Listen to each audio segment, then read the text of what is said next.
सम्प्रति अहं विनिवेदयामि अस्माकं मध्ये उपस्थिताः सन्ति मान्यमान्याः डॉक्टर विकास सिंह महोदयाः, संस्कृत विभाग अध्यक्षाः, मारवाड़ी महाविद्यालयात् दरभंगातः बिहार प्रदेशतः तान् अहम् अनुरुन्धे यत् स्वकीय विचारान् अत्र उपस्थापयन्तु। मान्यमान्याः डॉक्टर विकास सिंह महोदयाः। विकासोऽयं महाभागः समागतो विहारतः, विकासोऽयं महाभागः समागतो विहारतः, ब्रह्म विहार युक्ताश्च विचारान् यो विधास्यति। अन्यमान्याः विकास महोदय। साधु साधु साधु। अनिरोधम अनुत्पादम अनुच्छेदम अशाश्वतम अनेकार्थम अनानार्थम अनागमम अनिर्गमम यः प्रतीत्य समुत्पादम प्रपंचोपशमं शिवम देशयामास संबुद्धस्तं वंदे वदतांबरम। परम पूज्य भदंत प्रोफेसर लेनेगल श्रीनिवासन महाथेरो, परम पूज्य भदंत रवि मिदांकर महाथेरो, आदरणीय प्रोफेसर उमाशंकर व्यास सर, आदरणीय professor NC Panda sir, doctor Nirupama Tripathi ma'am और संचालन कर रहे आदरणीय डॉक्टर अनिल कुमार जी, और इस कार्यक्रम की अध्यक्षता कर रहे हैं। और मैं तो ये कहूंगा कि बनवाली विश्वाल सर को जब भी मैं सुनता हूँ तो मुझे तो अनायास महाकवि अश्वघोष याद आ जाते हैं। और डॉक्टर प्रफुल्ल गढ़पाल सर के सानिध्य में हम पिछले जब सर वहां पर थे देवप्रयाग में तो कई बार सर से मुलाकात हुई थी, और सर ने इतना सुंदर जो अपने पद्यों को अभी यहाँ पे हम लोगों को रसास्वादन करवाया, उसके लिए सर को बहुत बहुत साधुवाद बौद्ध जगत की ओर से कि सर इस तरह के कार्यों को कर रहे हैं और अनवरत गति दे रहे हैं। तो ऐसे हमारे आदरणीय प्रोफेसर बनवाली विश्वाल सर और हमारे गुरुजन जो आदरणीय प्रफुल्ल गढ़पाल सर हैं, जिन्होंने हमें पाली साहित्य को, पाली भाषा को पढ़ाया है, तो ऐसे आप सभी के प्रति मैं दरभंगा से सप्रेम नमोबुद्धाय प्रस्तुत करता हूं। और आपको बताते हुए थोड़ा हर्ष भी हो रहा है कि ललित नारायण मिथिला विश्वविद्यालय से मैं जुड़ा हुआ हूं, और मिथिला रिसर्च इंस्टीट्यूट दरभंगा, जहां पीएल वैद्य जी ने संस्कृत महायान बौद्ध साहित्य का प्रकाशन किया था, वो हमारे यहाँ से हुआ है। और अभी मुझे 2 साल हुए यहाँ ज्वाइन किए, तो एक मुहिम हमने स्टार्ट किया कि हमारे जो छात्र हैं एक एक ग्रंथ को उठाएं और उस पर एक नए ढंग से पीएचडी शोध वर्क करें, या फिर उस तरह स्वतंत्र मौलिक लेखन की ओर भी उन किताबों को लेकर आए, जिससे एक नई जो मिथिला की परंपरा थी, अलग अलग तरह की ट्रेडिशन, जो न्याय की, वेदांत की और भी जो ट्रेडिशन है, उन्हीं के साथ में ये जो संस्कृत महायान बुद्धिज्म की ट्रेडिशन है वो यहाँ पर जीवित हो। तो ऐसी हमें आशा है। और चूंकि मैं आचार्य जयंत भट्ट की शब्दावली में बोलना चाहूंगा कि सभी कुछ तो ज्यादातर यहाँ बोला ही जा चुका है, कुतो व नूतनम वस्तु वयम उत्प्रेक्षितुम क्षमा वचो विन्यास वैचित्र मात्र मत्र विचारितम। फिर भी शब्दों का ये व्यापार है और हम इस बागजाल में फंसे हुए हैं, और हमारे आचार्य नागार्जुन तो प्रपंच बोलते हैं भाषा को, तो उन्हीं से हम आरंभ करते हैं। उन्हीं का धर्म संग्रह ग्रंथ है, और उसमें उन्होंने कहा है कि चत्वारो ब्रह्म विहारा मैत्री करुणा मुदिता उपेक्षा चेती। तो ये चारों ब्रह्म विहार जिन पर चर्चा हो रही है, जिनके शब्दों के अर्थ निर्धारण पर चर्चा हो रही है, उनकी व्याख्या विश्लेषण पद्धति पर जो चर्चा हो रही है, वो एक बेहतरीन विषय है अपने आप में। और जो केंद्र करा रहा है वो केंद्र अद्वितीय है, अलकनंदा और भागीरथी के संगम पर स्थित है वो केंद्र। तो ऐसा जो प्राकृतिक सौंदर्य और छटाओं से विद्यमान रघुनाथ कीर्ति परिसर इस सुंदर सौंदर्य को मतलब एक तरह सृजन कर रहा है पूरी तरह से। और मैं 2 बार वहां जा भी चुका हूँ, बहुत सुंदर वो कैंपस है, उसको देखा हुआ है। और विगत आई थिंक 2-3 साल पहले ये किताब आपके यहाँ से ही निकली थी, संस्कृत बौद्ध साहित्य से वैश्विक संदेशः, बौद्ध मिश्रित संस्कृत साहित्य से वैश्विक संदेशः।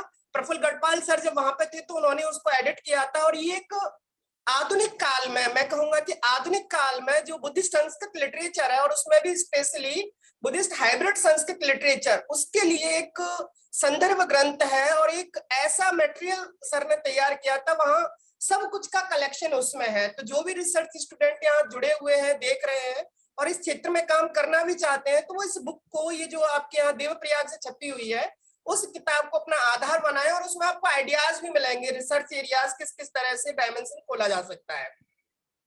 तो थोड़ा बहुत बेसिकली मैं चर्चा करूंगा इन पे, ब्रह्म विहारों पे, पाली में जिसे हम मैत्ता कहते हैं, संस्कृत में मैत्री कहते हैं, और इससे ही मिलता जुलता जो परम आधुनिक समय में हमारी हिंदी भाषा में मित्रता या दोस्ती शब्द आता है, परंतु मित्रता और मैत्री, जो बुद्ध की मैत्री है, उसमें बहुत बेसिक अंतर है। अगर उस शब्दों के जो, क्योंकि आजकल क्या होता है कि भाषा विज्ञान में अर्थ संकुचन होता है, शब्द अपने अर्थ खोते हैं, और उस पर तो हम बौद्ध अपोहवादी हैं, जहां शब्दों का अर्थ के साथ कोई लिंकअप ही नहीं होता है उस तरह से। तो हम शब्दों के अर्थ जो जिस तरह से द्रुत गति से बदले हैं, जैसे कुशल शब्द लिया, साहस शब्द लिया, वैसे ही समय और कालांतर में आज इन शब्दों ने अपने नए नए अर्थ ग्रहण किए हैं। तो ऐसे में इस तरह की अकादमिक जो कार्यक्रम आदरणीय विश्वाल सर ने इसको रखा है, तो इस तरह के कार्यक्रमों में ये जो रसास्वादन होता है, जो मौलिक सोच, चिंतन और मनन है मनीषियों का, वो निकल के आता है दधि की, मतलब घृत की भांति, दधि मंथन से जो घृत भांति निकलता है वैसे ही निकल के आता है। तो वो मित्रता जो शब्द है वो बहुत ही सतही शब्द के रूप में देखा जाता है, और इस जो मैत्री, तथागत गौतम बुद्ध की जो मैत्री है, वो एक बहुत ही व्यापक स्तर पर लिया जाता है, क्योंकि एक दोस्ती में जो भाव होता है, साधारणतः हम किसी के व्यवहार से खुश होके, किसी के किसी गुण से खुश होकर उससे एक भाव अपना लेते हैं, उसके प्रति एक आपका आकर्षण आ जाता है और वो दोस्ती या मित्रता में तब्दील हो जाता है। परंतु मैत्री में ऐसा नहीं होता है। मैत्री में आपका जो शत्रु है, आप उस शत्रु के प्रति भी उस तरह का भाव पैदा करते हैं। तो ये जो बौद्धिक चित्त आपको एस्टेब्लिश करना पड़ता है। जब महायान की परंपरा में हम देखते हैं कि यहाँ बौद्धिक चित्त का उत्पाद किया जाता है एक बोधिसत्व के द्वारा, तो वो बौद्धिक चित्त जब उत्पन्न होगा तो उस बौद्धिक चित्त की प्रक्रिया में उस मैत्री सिद्धांत को धारण करना पड़ेगा।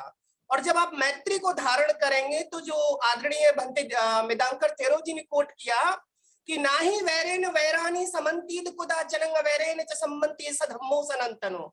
तो वैर से वैर को मिटाना की ओर नहीं बढ़ेंगे आप, वैर को आप अवैर से मिटाने की ओर आगे बढ़ेंगे। तो आप मित्रता को एस्टेब्लिश करने की ओर आगे बढ़ेंगे। आप जो वैश्विक मैत्री या प्रत्येक प्राणी मात्र के प्रति मैत्री का भाव उस बौद्धिक चित्त की प्रक्रिया से उत्पन्न होता है। हालांकि ये चीजें ऐसी बड़ी व्यापक स्तर पर लगती हैं, सामान्य जनों के बस की बात नहीं इस तरह की चीजें करना जैसे प्रश्न उठाए जा रहे थे, परंतु फिर भी सिद्धांतों को अगर हम अपने प्रैक्टिकल लाइफ में नहीं लाएंगे तो इन सिद्धांतों की केवल पठन पाठन में ही चीजें रह जाएंगी। तो ये जो सिद्धांत है उसको हमें अपने लाइफ में प्रैक्टिस करना है। हमें कोशिश करनी है कि उस तरह के विचार अगर हमारे नेगेटिव माइंड में आते हैं तो उसको दूर करें और अच्छे विचारों से अपने माइंड को हम परिपूर्ण करें। अब आप भगवान के उदाहरण सुन लीजिए, तो भगवान जो सर्वांग सुंदर भगवान बुद्ध थे, किसी भी दुर्गम जंगल में निकल जाते थे, किसी भी दुर्गम पहाड़ियों पर चले जाते थे। कई भालू, रीछ, बंदर, शेर, सिंह जन कैसे कैसे आए होंगे, और उनका बड़ा सुंदर वर्णन आपको ललित विस्तर में पढ़ने को मिलेगा, आपको बुद्ध चरित्र में मिलेगा। और आधुनिक काल में अगर आप जाते हैं, भिक्खु थिक नथ हन की जो किताब है, जहां जहां चरण पड़े गौतम के, बहुत ही काव्यात्मक सौंदर्य है कि जब भगवान जाते हैं, जंगलों में भटकते हैं, उनको किस तरह से भय लगता है, तो वो कैसे मैत्री को प्रैक्टिस करते हैं और वो मैत्री सीखते हैं कि मैं इस तरह से बैठा हूं, मैं उठूंगा ही नहीं यहाँ से जब तक मेरे को ये चीज आ नहीं जाएगी क्लियर। तो वो गुण को धारण वो कर रहे हैं। तो धम्म को धारण ही किया जाता है, तो उसको उन्होंने धारण किया और उस तरह से वो भावनाएं आगे भावित होती हैं। करुणा की बात जब चल रही है, तो करुणा एक ऐसा गुण है जिसका जो प्रतिफलन के रूप में हम दया, एक सिमिलर शब्द हम खोजने की कोशिश करते हैं, पर दया से भी उस तरह की चीजें हम कह नहीं पाते। पर करुणा में क्या, दूसरे के दुख को देखकर आप भी दुखी हो जाते हो, आप भी द्रवित हो जाते हो और उसको दूर करने के लिए उद्यत हो जाते हो। और वैसे दूर करते हो कि माना कि ये आप ही का दुख है, ऐसा नहीं है कि ये सामने वाले का दुख है। ऐसा लगता है कि वो जो दुख है वो दूसरे का ना होके मेरा ही दुख है। तो दुख का जो दो व्यक्तियों के बीच में जो चित्त है, वो चित्त का एकाकार हो जाता है। जो बात चल रही थी, चित्तम सर्वत्र वर्तते, चित्त ही तो है, चित्त का ही प्रतिफलन है सर्वत्र। तो वो चित्त में एकाकार होता है। और मैं एक उदाहरण आपको यहाँ वसुबंधु, आचार्य वसुबंधु का दूंगा। आचार्य वसुबंधु, जिनके बारे में आप लोगों ने काफी सुना होगा, वो अयोध्या बुद्ध महाविहार, जो सम्राट अशोक ने अयोध्या में महाविहार बनवाए थे, और अराउंड फाहियान और वैनसांग की यात्रा वृत्तांतों से 100 से अधिक महाविहारों का, बुद्धिस्ट मॉनेस्ट्रीज का हमें पता लगता है कि अयोध्या में थे। तो एक दिन वो भिक्षाटन के लिए निकले थे अपने महाविहार से। तो भिक्षाटन के लिए जा रहे थे तो उनके सामने एक पेड़ के नीचे एक कुत्ता पड़ा हुआ था और उसके बहुत कीड़े पड़े हुए थे, मतलब कीड़े निकल रहे थे। तो उनके भीतर से ऐसी भावना पैदा होती है, उनका जो करुणा कारुणिक जो चित्त है वो द्रवित हो जाता है कि वो उस कुत्ते के कीड़ों को निकालने लग जाते हैं। और करुणा का स्तर इतना ही नहीं रुकता है, वो जो कीड़े निकाल रहे हैं उनके प्रति भी उनकी करुणा आ जाती है। तो वो उन कीड़ों को अपने जांग का एक मांस निकाल के उस मांस पर उन कीड़ों को रख रहे हैं कि कहीं ये भी ना मर जाए। तो ये जो एग्जाम्पल है करुणा का, ये भारतीय इतिहास में केवल साहित्य में लिखा नहीं है, उस करुणा को जीकर दिखाया है। तो करुणा को जीना वो भारत ने सिखाया है लोगों को, मैत्री को जीना, करुणा को जीना। तो उस तरह की भावना हमारे यहाँ के जो मनीषी हैं, आचार्य हैं, विद्वान हैं, उनमें रही है। और ये उदाहरण हमारे सामने कई सारे ग्रंथों में जो टिबेटन सोर्सेज हैं वहां से हमें ये वसुबंधु की ये बात मिलती है। और एक हम मुदिता की बात, जो मुदिता की बात है, क्योंकि मुदिता को प्रैक्टिस करना बहुत ही टफ चीज है। किसी के सुख को देखकर सुखी हो जाना, आप रिश्तेदारों में कितनी जेलसी की भावना होती है, एक दूसरे को देखते होंगे। इवन कलीग्स में एक दूसरे के प्रति एकदम व्यवहार इस तरह से होता है। और इंडिया तो एक ऐसा मल्टी कल्चरल स्टेट है जहां पर कास्ट, रिलीजन, क्रीड, रेस, अलग अलग टर्म्स के आधार पर लोग एक दूसरे से घृणा करने के बहाने खोज लेते हैं। तो वहां ऐसे समय में मुदिता को कैसे हम एस्टेब्लिश करें कि आदमी जब बोले चीजों को, जब सामने वाले से बात करे तो वहां पर उसकी विद्वत्ता से बातें हो, वो प्रेम झलकना चाहिए वहां पर, ये नहीं झलकना चाहिए कि ये है, ये वो है, ये वो है। तो ऐसे समय में ये जो मुदिता का गुण है, कारण क्या होता है इन सारी चीजों का, मैं कारण भी आपको बताने की ओर आगे बढ़ूंगा। तो ये मुदिता को पहले समझे कि जो मुदिता में व्यक्ति होता है वो दूसरे के सुख से दुखी नहीं होता, वो उससे भी सुखी हो जाता है। और उस मुदिता से उसका जो व्यवहार है वो अपने आप और प्रसन्नता की ओर आगे बढ़ता है। और ऐसे कई लोग आपने अपने इर्द गिर्द में देखे होंगे। ऐसा नहीं है कि भारत में अब ऐसे लोग नहीं रहे हैं, अगर नहीं रहते तो भारत चलता नहीं, कुछ लोग अभी भी बचे हुए हैं। और उन्हीं की वजह से आज भारत भा में रत है, ज्ञान में आज भी संलग्न है। और चौथा जो उपेक्षा है, जिसे हम समत्व भाव, पाली में उपेक्षा शब्द है, संस्कृत में उपेक्षा शब्द है, और इसका जो हिंदी में आजकल जो उपेक्षा शब्द है उससे एकदम डिफरेंट अर्थ है। उपेक्षा का मतलब तो हीन भावना या उस तरह का अर्थ हो जाता है। तो कंटेम्प्रेरी शब्दों के अर्थ बदले हैं और इसीलिए बार बार हमें इस तरह के डिस्कोर्स आयोजित करने की आवश्यकता होती है कि जिससे इन शब्दों का वास्तविक मीनिंग, जो यथार्थ मीनिंग है, जो उस समय संदर्भ में यूज किया गया, वो जन सामान्य तक पहुंचे और वो उनके गलत अर्थ ग्रहण ना करें। तो ये जो चारों चीजें हैं, इन चीजों को कोई भी सदगृहस्थ, उपासक या उपासिका या भिक्षु या भिक्षुणी या कोई भी बाबा, साधु, सन्यासी, जो भी व्यक्ति है प्रैक्टिस करेगा, उसका जो माइंड जो है वो माइंडफुलनेस की अवस्था पे पहुंच जाएगा, जिसे भिक्षु थीक नत थान माइंडफुलनेस की फिलॉसफी कहते हैं। और परम पावन दलाई लामा जी हैप्पीनेस की थ्योरी पर उसकी व्याख्या करते हैं।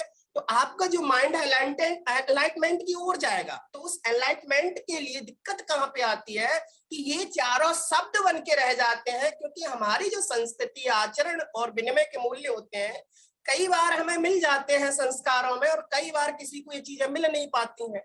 तो जब नहीं मिल पाती हैं तो कोई ना कोई तो पीढ़ियों में ऐसा व्यक्ति पैदा तो होता है कि जो अपनी संस्कृति की ओर लौटता है और उन गुणों को धारण करता है, और वहीं से पुनः ये धम्मचक्र गतिमान हो जाता है। धम्मचक्र कभी रुकता नहीं है, ठहर जरूर सकता है, वापस नहीं लौटता है, फिर से गतिमान हो जाता है। तो ये जो धम्म के ये चारों जो भावनाएं हैं, जिसे हम धम्म विहार कहें या ब्रह्म विहार कहें या प्रज्ञा विहार कहें, आप कुछ भी कहिए उनको, जैसे ही वो आपके चित्त में आती हैं तो चित्त से एक जो सकारात्मक किरणें निकलती हैं, उससे न केवल आप सुखी रहते हैं जबकि आपका परिवेश सुखी बनता है। आप जहां कार्य कर रहे होते हैं ऐसे कार्यालय सुखी बन जाते हैं, वो दिन दूनी रात चौगुनी आगे बढ़ने की ओर जाते हैं, देश सुखी बन जाते हैं। छोटे छोटे देश हैं, बुद्धिस्ट कंट्रीज, हमारे सामने उदाहरण सुनते हैं, कितने कितने मतलब उनके हैप्पीनेस में इंडेक्स में सबसे आगे हैं। इकोनॉमी में भले वो डाउन हो सकते हैं पर हैप्पीनेस के इंडेक्स में वो सबसे आगे निकल गए हैं। तो ये जो हैप्पीनेस है वो ऐसे एक अर्जित गुण होता है, और वो पूरे मानव समुदाय को अर्जित करना पड़ता है, और वहां पे हमें भूलना पड़ता है बहुत सारी अपनी चीजों को, कि हम किस कास्ट के हैं, किस क्लास के हैं, किस क्रीड के हैं, किस रिलीजन के हैं। अच्छे विचार और स्वर्ण कहीं भी पड़ा होता है तो हमें ग्रहण करना चाहिए। तो सम्यक संबुद्ध की ये जो वाणी, जिससे भारत लाभान्वित हुआ, आदि से पूरी दुनिया उस जमाने में लाभान्वित हुई, और आज भी लोग लाभान्वित हो रहे हैं। तो भला इनमें ऐसा, मतलब ऐसा तो है ही कि उन चीजों को हम एक्सेप्ट कर सकते हैं। आप ये देखिए, सम्यक संबुद्ध की उस वाणी से भारत की सारी दर्शन परंपराएं संपुष्ट होती हैं। कोई तर्क वितर्क पक्ष विपक्ष करके हम लोग आगे बढ़ते हैं। शास्त्रार्थ की ट्रेडिशन हमारी डेवलप होती है। वादे वादे जायते तत्वबोधम की जो परंपरा है हमारे यहाँ पे विकसित ही इस वजह से हुई कि बौद्ध वेदांतों की आपसे वो लड़ाई नहीं थी, वो शास्त्रार्थ की लड़ाई थी, हमारे ग्रंथों की, हमारे सिद्धांतों की। और सबसे बड़ी चीज थी कि हमारी उपस्थापनाओं की, जो हमने एक बार माना, हमारे आचार्यों ने जो परंपराएं बनाई, उन आचार्यों की परंपरा को ले लेके हम सब लोग अलग अलग ढंग से आगे बढ़े, और वो चीजें निरंतर विकास को प्राप्त हुई। तो इस तरह के माहौल में जब हम आज कंटेम्प्रेरी समय में बातें कर रहे हैं, तो ये मैत्री, करुणा, मुदिता, उपेक्षा और ज्यादा प्रासंगिक हो गई। इस कोरोना काल को अगर देखते हुए अगर हम बात करें, तो ये जो आपका प्रेम या आपका जो स्नेह है, आसक्ति जो भी रहती है, जब दो व्यक्तियों से बढ़कर सब तक पहुंच जाती है, और मनुष्यों से भी बढ़कर प्रकृति, पशु पक्षी, ब्रह्मांड, जीव अजीव सब जगह पहुंच जाती है, तो समझ लीजिए कि वो करुणा की वर्षाएं होने लग जाती है। अच्छा, बहुत सुंदर वर्णन जो है भिक्खु थिकनथ धान्य जी अपने जय चरण पड़े गौतम किताब में करते हैं। आप जब पढ़ोगे उसको तो आपको बड़ा मतलब एकदम ऐसा लगेगा कि आपने दुनिया का खजाना पढ़ लिया। उनकी लेखन शैली ही अपने आप में एक अद्वितीय और यूनिक शैली है। तो एक उदाहरण और मैं आपके सामने दूंगा। 5वीं शताब्दी के पल्लव राजकुमार थे, और उनका नाम आप लोगों ने सुना होगा, बोधिधर्मन। तो ऐसी ही कोरोना जैसी एक खतरनाक वायरस 5वीं शताब्दी में साउदर्न चाइना में आया था, दक्षिण चीन में। तो उस समय में चीन के जो परंपरागत धार्मिक रूढ़िवाद था, वो अपने हिसाब से इलाज कर रहे थे। लोग बीमार होते थे उनको अलग कर देते थे, तो वो एक समाधान नहीं था। उस समय सप्त स्तरीय कुंफू का खोज करना प्लस जो बौद्ध आयुर्विज्ञान था, उस बौद्ध आयुर्विज्ञान को वहां पे उनके द्वारा प्रचार करना, जिसे भारतीय आयुर्विज्ञान कह सकते हैं, आयुर्वेद कह सकते हैं, उसका वहां प्रचार करना और लोगों में एक साइंटिफिक टेम्परामेंट को जन्म देना, और एक सप्त स्तरीय कुंफू के माध्यम से उस जमाने में बोधिधर्मन ने चाइना में उस तरह की प्रॉब्लम को सॉर्ट आउट किया था। कई लाखों लोग उसमें खत्म हुए थे, और उसके बाद उन्होंने उस तरह की चीजों को किया सही जाके। देखिए, यही होता है, आपका जो कारुणिक चित्त है ना, वो कहीं से भी पैदा हो जाता है, और कहीं पे भी आप चले जाते हो, पता ही नहीं लगता है। फिर वहां पे आपकी ये बाउंड्रीज खत्म हो जाती हैं। ये बाउंड्रीज तो हमारे माइंड में क्रिएट की है। हमारे मनीषियों ने हमें बाउंड्रीज का दर्शन नहीं दिखाया है। उन्होंने तो हमारे सामने एक ऐसा विस्तृत वसुधैव कुटुंबकम का आदर्श रखा है कि जहां बाउंड्रीज ही ना हो, एक मन ऐसा हो कि जो सारी बाउंड्री से फ्री हो जाए। इस तरह की बातें उन्होंने हमारे सामने रखी हैं। तो इस वसुधैव कुटुंबकम की भावना को साकारित करने के लिए भी तो हमें इस तरह के जो उदात्त तत्व हैं, मौलिक चिंतन की जो परंपराएं हैं, जो करुणा, मुदिता, मैत्री, उपेक्षा पर टिकी हुई हैं, इन सारी चीजों की हमें आवश्यकता पड़ती है। और इन्हीं सारी चीजों को जब हम आगे बढ़ाते हैं, तो नालंदा, तक्षशिला, विक्रमशिला, जगदलपुरा, ओदंतपुरी, उज्जैनी इत्यादि की जो हमारी भारतीय ज्ञान परंपरा, जिससे हम विश्व गुरु बने, वो ज्ञान परंपराएं वापस लौटती हैं, और लगता है कि भारत फिर से विश्व गुरु की ओर जा रहा है।